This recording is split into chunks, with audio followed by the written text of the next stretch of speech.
I was days away from finalizing an adoption when the birth mother made a confession that made me no longer want the child. My husband Marcus and I had been trying for 6 years, 3 rounds of IVF, 2 miscarriages that left me empty in ways I still can't describe. When the fertility specialist finally told us our chances were basically zero, we sat in the parking lot and cried for an hour.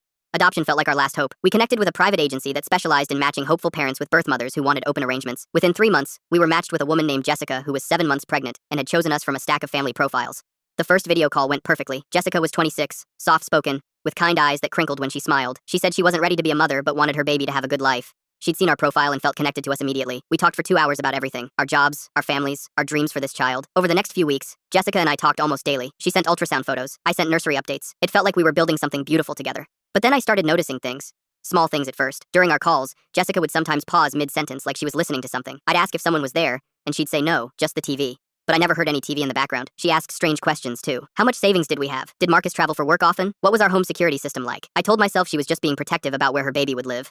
Then there was the paperwork situation. Our adoption coordinator, Beth, mentioned that Jessica had requested 3 different amendments to the legal documents. Each time, the changes involved financial terms. Medical expense coverage was increased. Post-birth support was extended. A new clause about emergency contact access was added. Beth said it wasn't unusual for birth mothers to negotiate terms, but something about her tone made me uneasy. 2 weeks before the due date, Marcus and I flew out to meet Jessica in person. The plan was to be there for the birth, to hold our daughter in the first moments of her life. We checked into a hotel 20 minutes from the hospital and waited for Jessica to call.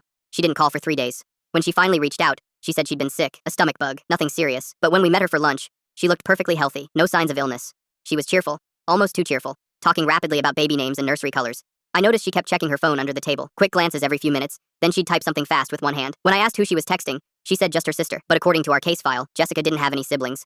The day before the scheduled C-section, Jessica asked to meet me alone, just the 2 of us, without Marcus. She said there were things she needed to tell me, woman to woman, before she handed over her baby. We met at a coffee shop near the hospital. Jessica was already there when I arrived, sitting in a corner booth with her hands wrapped around a mug she wasn't drinking from. She looked different, somehow. Older. Tired in a way I hadn't noticed before. She started talking about her childhood, how she'd grown up in foster care, how she'd never known stability, how she wanted something different for her baby. I listened, nodding, wondering why she was telling me this now. We'd talked about her background before.